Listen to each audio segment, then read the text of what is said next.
You have 1 week to leave. My brother smirked across the dinner table. Mom and Dad just watched in silence. I pulled out the property records. Actually, you all have 24 hours. Their forks dropped when I read it. Before we dive in, I've noticed the channel is losing some traction and subscribing is the best way to support us. It's quick, free, and it truly helps grow this amazing community. Let's start the story. I never expected to be betrayed over roast chicken and mashed potatoes, but life has a way of dealing its cruelest blows in the most mundane settings. It was a chilly Sunday evening. The kind where the wind rattled the windows and the house smelled like rosemary and butter. I had just finished setting the table for dinner. Mom sat near the fireplace, flipping through a wrinkled gossip magazine. Dad was watching the evening news and my older brother Mark, he was late as usual. Even though we were supposed to eat at 6, he strolled in at 6:30 with a smug grin, a fancy watch on his wrist, and a bottle of overpriced wine that no one had asked for. This house, our family home, had been through hell and back. It had almost been lost twice, once during the February and again when my parents were buried in medical debt from Dad's surgery. Mark hadn't been around for either. He was off in Chicago chasing corporate dreams, only calling when it was convenient, never showing up when things got messy. I had been the one who stayed.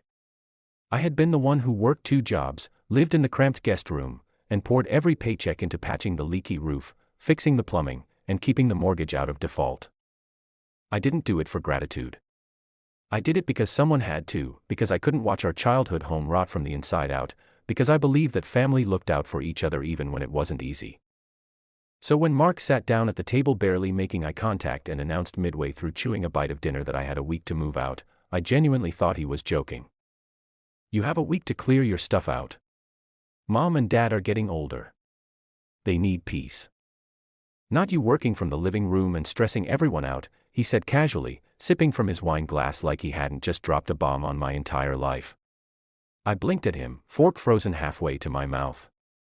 The words didn't register at first.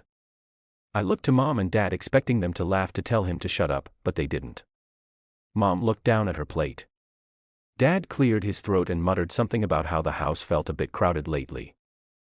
My heart dropped. Cold knot formed in my stomach. Crowded. I paid off the mortgage last year, I said louder than I meant to. I took care of everything while you were too busy playing executive in another state.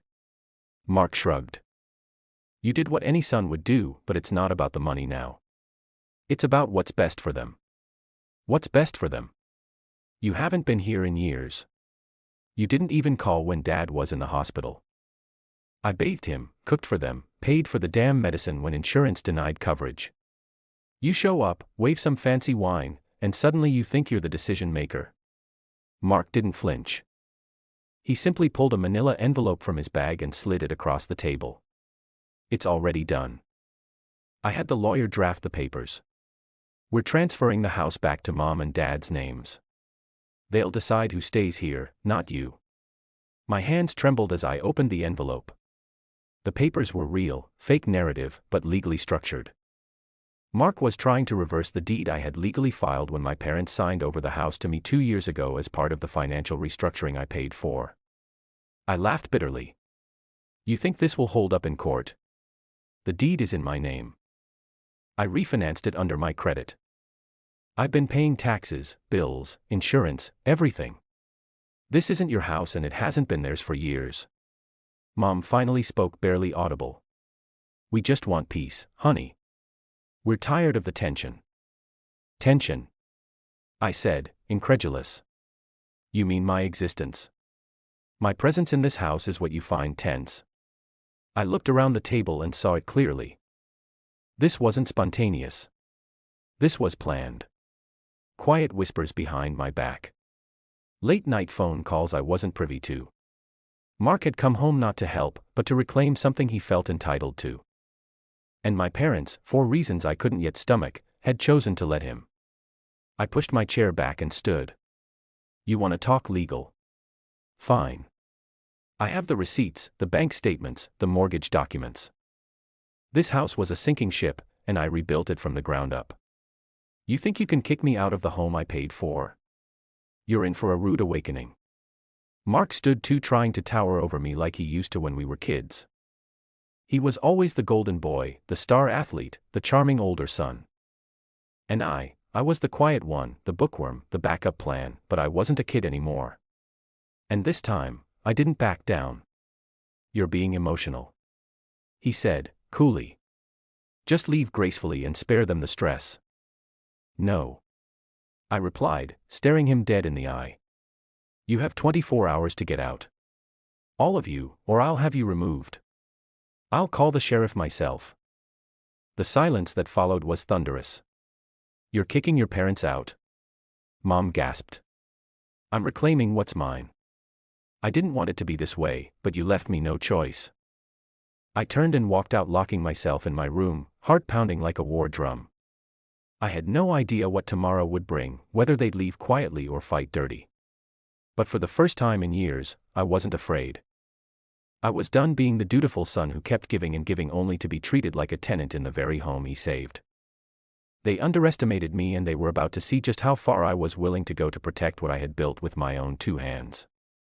Because this house, it wasn't just bricks and walls. It was my boundary, and they had finally crossed it. I didn't sleep that night. How could I? My entire childhood home had become a battlefield, and the people I thought would fight beside me had drawn their weapons against me. The betrayal replayed in my head like a broken record. My brother's smug face, my mother's silence, my father's deliberate avoidance of my eyes. I sat on the edge of my bed staring at the family photos lining the wall. In one, I was 6 years old, smiling as I held Mark's hand at the zoo. In another, we were all huddled around the Christmas tree. Funny how the people in those frames could feel like strangers now. At dawn, I got dressed, grabbed the folder of documents I had compiled over the last 2 years, every receipt, every tax filing, every proof of payment, and drove straight to my lawyer's office. Mr. Halvorsen was a kind older man who had guided me through the process of taking legal ownership of the house when my parents were in dire financial straits. I had refinanced the home in my name to prevent foreclosure, signing a contract that transferred the title to me in exchange for paying off the entire remaining mortgage balance. When I told him what happened, he didn't look surprised. "Families don't always crumble over greed," he said, flipping through the manila folder. "Sometimes they crumble over entitlement. I'll draft a cease and desist order immediately. In the meantime, you have every right to ask them to leave." By the time I returned home, it was noon. Mark's car was still in the driveway. My parents were in the living room acting like nothing had happened. My mother was watching one of her daytime dramas, and my father was reading the newspaper. I stood in the doorway and said flatly, "You all have 48 hours to vacate. If you're still here by then, I'll have law enforcement remove you." I'm not bluffing. My mother looked at me like I'd slapped her. "You can't be serious." "We raised you in this house, and I saved it," I replied. "You lost the right to call it yours the moment you signed it over and let me take on the debt alone." Mark stood up, trying again to look intimidating. "You'd really evict your own parents?" "I already called a locksmith. I said by tonight the locks will be changed. If you want to avoid that embarrassment, you'll pack now." He scoffed. But something in my tone must have landed. Because without another word he stormed off upstairs. My father followed him, muttering under his breath. My mother just sat there shaking her head. "I loved you so much," she whispered. "No," I replied. "You loved what I did for you. Not me." That night, I had the locks changed. I installed a security system and a camera over the front door. I didn't sleep again, but this time it was from exhaustion, not fear. The house was quiet for the first time in years. Not peaceful, but quiet. Still, I could feel the weight of what was to come. The next morning, they began packing. It was surreal watching my parents carry boxes out of the home I had saved with blood and sweat. I offered them no help and they never asked. Mark was the last one out. He stood at the doorway looking around like he was trying to memorize the place. "This isn't over," he said. "Yes, it is," I replied. "You ended it the moment you tried to steal it from me." He gave a bitter laugh, but he didn't argue. He walked away, and I closed the door behind him. For the first time in my life, I locked it with a sense of finality. The following weeks were the loneliest I've ever known. Word spread quickly through the extended family. Some took my side. Most didn't. I was called cold, heartless, ungrateful. My uncle even sent me a long message about how no matter what had happened, evicting my parents made me a monster. I didn't respond. What no one seemed to understand was that I hadn't chosen this. I hadn't wanted any of it.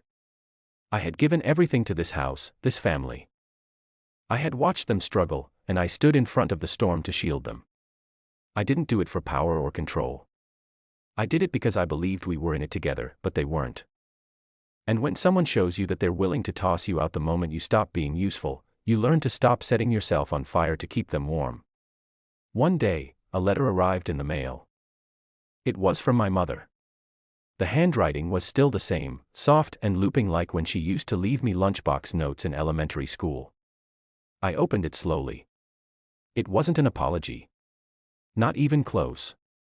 She wrote that she forgave me for what I had done. That she hoped someday I would come back to my senses. That she and my father had moved in with Mark, who had a spare room in his city condo. She said it was tight but manageable. She ended the letter with, "We still love you even if we don't understand you anymore." I crumpled it and tossed it in the bin because I didn't need forgiveness from people who had never asked me for mine. I didn't need to be understood by those who had never tried to understand me. Weeks turned into months. The silence from my family stretched longer and longer.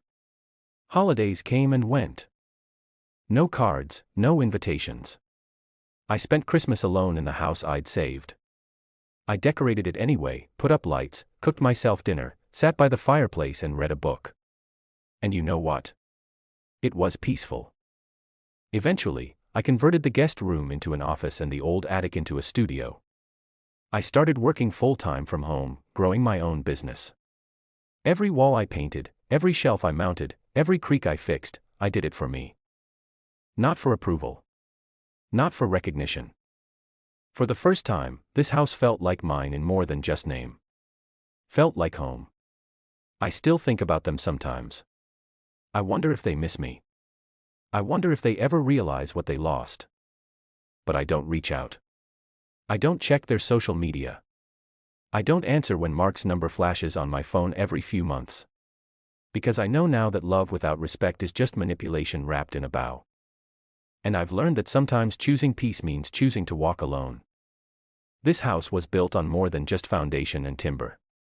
It was built on sacrifice, on loyalty, on effort, and no matter what anyone says, that can never be taken away. Share your thoughts in the comments section. Thanks for your precious time. If you enjoyed this story, then please make sure you subscribe to this channel.